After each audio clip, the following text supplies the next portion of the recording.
El drama de Jesús. Parte segunda. La vida pública. Capítulo segundo. La tentación de Cristo.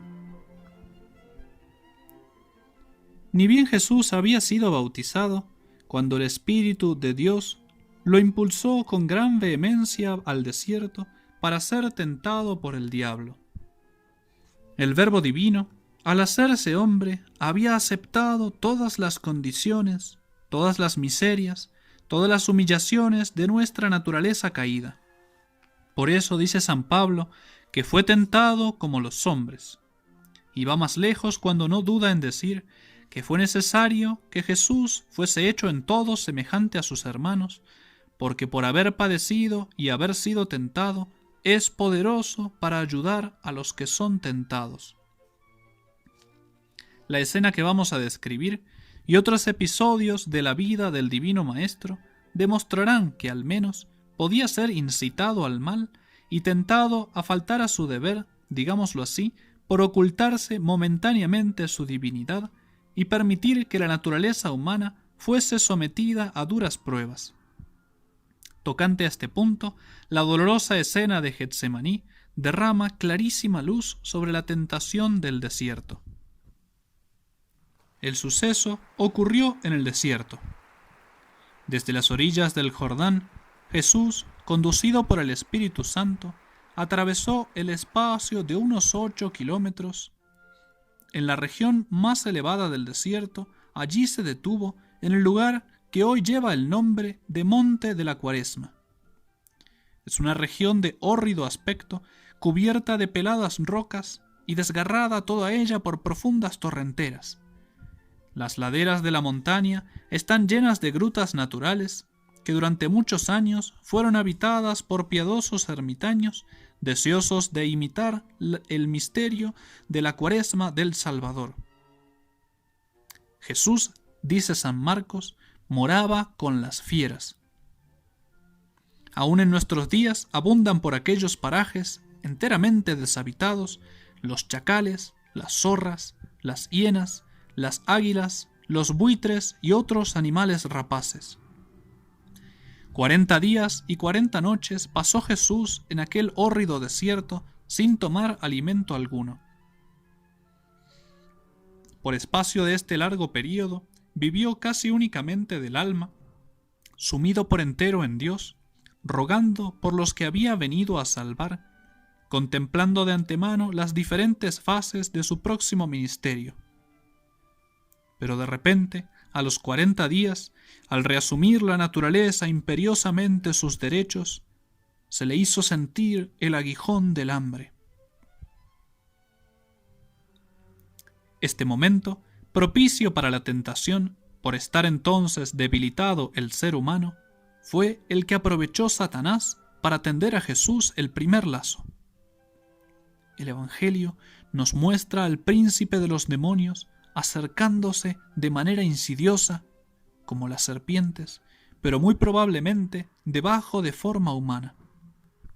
Contando con el hambre que padecía el Salvador, quiso darle por este lado el primer golpe. «Si eres el Hijo de Dios», le dijo, «di que estas piedras se conviertan en panes». Al hablar de este modo, señalaba a Satanás con el dedo, o quizás la tenía en sus manos, algunas de las incontables piedras que cubren la superficie del desierto de la cuarentena. Al decir, «si eres el Hijo de Dios», muestra que hasta cierto punto conocía la naturaleza y la misión de Jesús. Se proponía, con esta primera tentación, apremiar a Jesús para que utilizase en interés personal, sin ninguna necesidad, el don de hacer milagros que sin duda le había sido concedido si verdaderamente era el Mesías. ¿Por qué el Hijo de Dios había de sufrir hambre como un simple mortal en aquel desierto, cuando tan fácil le era procurarse, sin más que una palabra, un alimento nutritivo? Hábil era la sugestión. Para aclarar un poco las tentaciones, permítasenos señalar 2 detalles del contexto histórico que hay que tener en cuenta. En primer lugar, la noción equivocada del Mesías que tenían los judíos en tiempo de nuestro Señor. Por supuesto que esperaban al Mesías y esperaban que el Mesías fuese un hombre santo y lleno de toda clase de dones.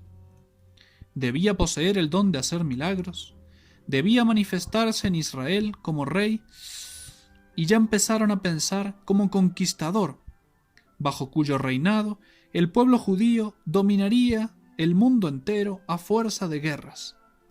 Se habían forjado, por decirlo en términos modernos, una especie de superhéroe, héroe a lo Hollywood, esperaban un Mesías casi Superman. Y en segundo lugar, el momento particular de la vida de Cristo. Jesús estaba a punto de manifestarse como Mesías prometido. Acaba de ser bautizado y ser señalado por el Bautista como Mesías y va a comenzar ahora su vida pública. Las tres tentaciones que vamos a ver no son simplemente tentación de gula, vanagloria y ambición. Son tentaciones diseñadas para ofrecer al Mesías pecados sutiles, justo en el momento en que debe manifestarse como Mesías, en que debe comenzar su vida pública. Cuando el diablo le dice, si eres el Hijo de Dios, di que estas piedras se conviertan en panes, le está diciendo, si eres el Mesías, tienes el poder de hacer milagros.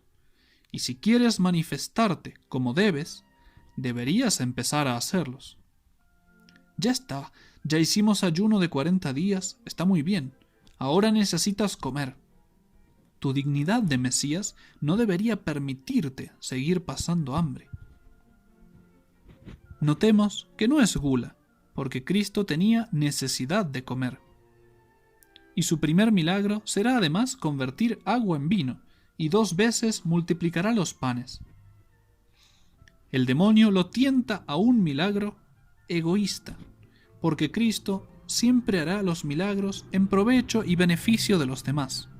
Y no solo milagro egoísta lo que tienta, sino inútil, porque la finalidad principal de los milagros es hacer nacer la fe de los demás, de aquellos que observan el milagro. Y aquí no había nadie que pudiera creer en él. Es inútil porque no puedo obtener la fe de nadie. Nuestro Señor le responde con una frase del Deuteronomio: no solo de pan vive el hombre, sino de todo alimento que sale de la boca de Dios. Hace referencia, esta frase, al modo milagroso con que Dios alimentó a su pueblo durante su peregrinación durante 40 años por el desierto. Este pan que sale de la boca de Dios es el maná. Así como Dios se preocupó de que los hebreos no pasaran hambre en el desierto, y no dudó en recurrir a un milagro continuado, no durante 40 días, sino durante 40 años. Así, Dios puede cuidarse de mí. Él tiene muchas formas de alimentar a un hombre. Yo espero en Dios. Si alguien tiene que hacer un milagro, que lo haga mi Padre. El demonio no se desanima por esta rotunda negativa, sino que toma con maestría verdaderamente satánica las mismas armas con que acaba de ser vencido. Lo va a tentar a la confianza en Dios usando la Sagrada Escritura. Si no logró que cayera para atrás, intentará que caiga para adelante. Si eres el Hijo de Dios, el Mesías, tienes que manifestarte, Israel. Un milagro aquí que no hay nadie sería inútil, entiendo. Debemos ir a un lugar donde haya mucha gente. El templo. ¿Qué te parece el templo? No solo hay mucha gente, sino gente religiosa, que es lo que tú necesitas. Y está en su mejor momento, en pleno acto de adoración. Y si lo completamos con un descenso majestuoso, el Mesías bajado del cielo, al son de las trompetas, déjame eso a mí.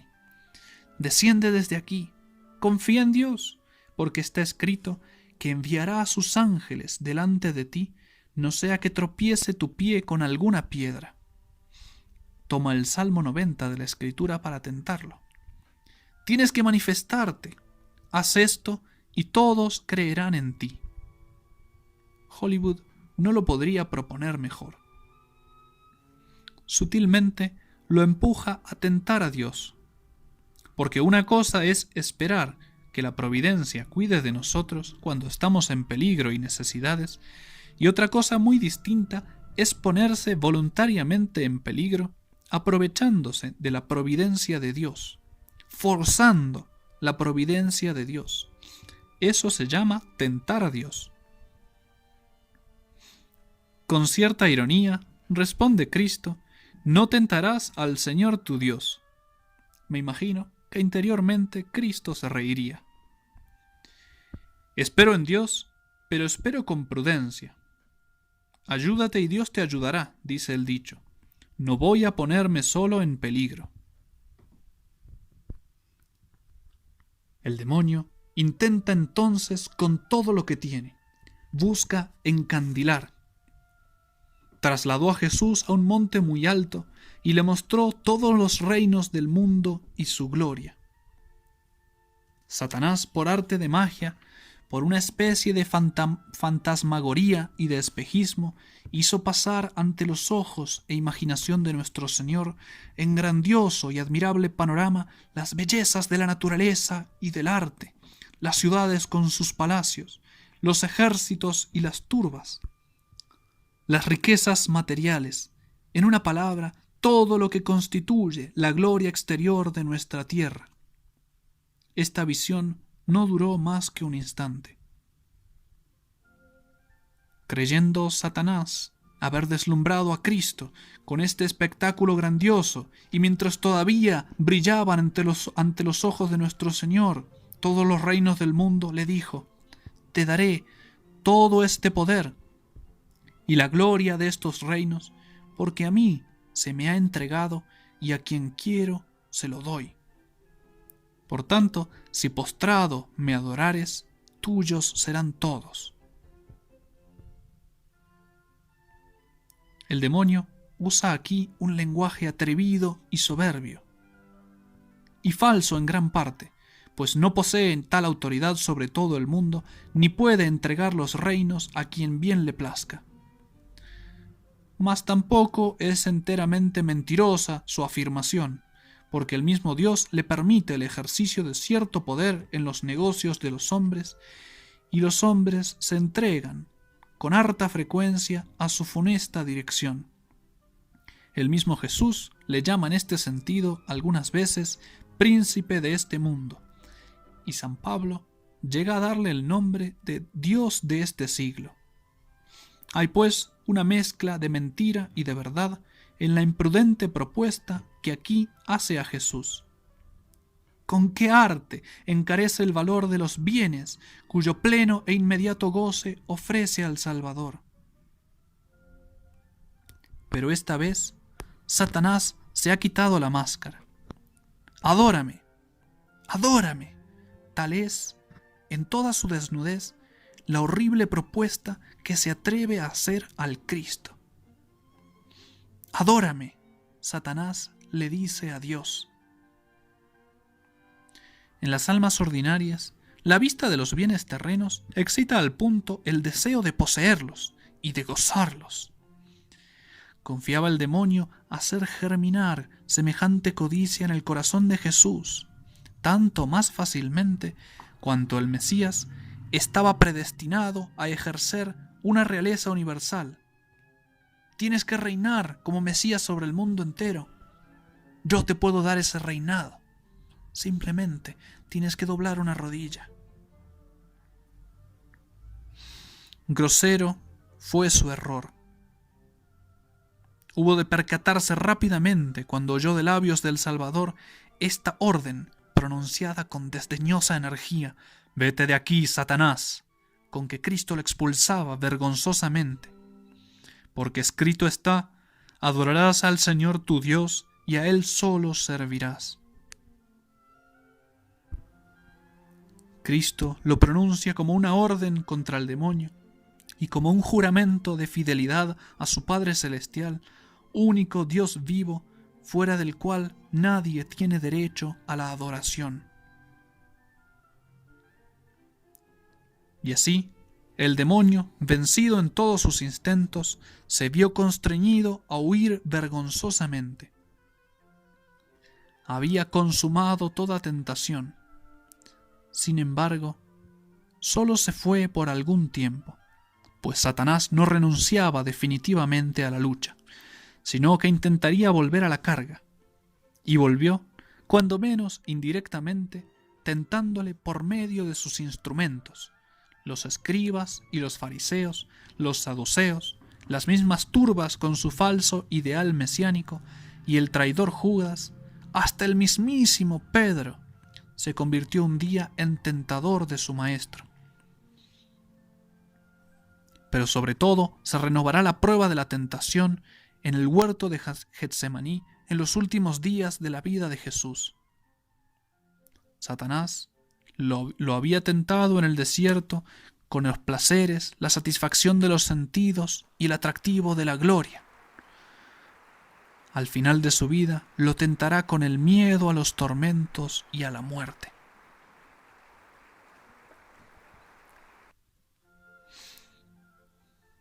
Cuando el demonio lo tentó a hacer un milagro para saciar su hambre, Cristo respondió con la confianza en Dios. Cristo esperó que Dios saciaría su hambre, y he aquí que después de haberse marchado el demonio, se acercaron los ángeles para servirle. «¿Qué quiere, mi Señor?», postrado de rodillas, dijo el ángel más esbelto. «Ve a Nazaret, hijo mío, ve a Nazaret, párate frente a la puerta de mi madre, la Virgen, y pídele alimento, comida, la que ella sabe que me gusta». Los ángeles batieron sus alas, presuroso. Se elevaron hacia el firmamento y detuvieron su vuelo en la humilde Nazaret. Se postraron de rodillas por el suelo y ante la Virgen, su reina y soberana: «Señora, ¿sí? Vuestro hijo pide comida». La Virgen sonríe, llena de amor, de ternura y de santo orgullo, y les dice: «Es mi hijo, siempre ha preferido mi comida».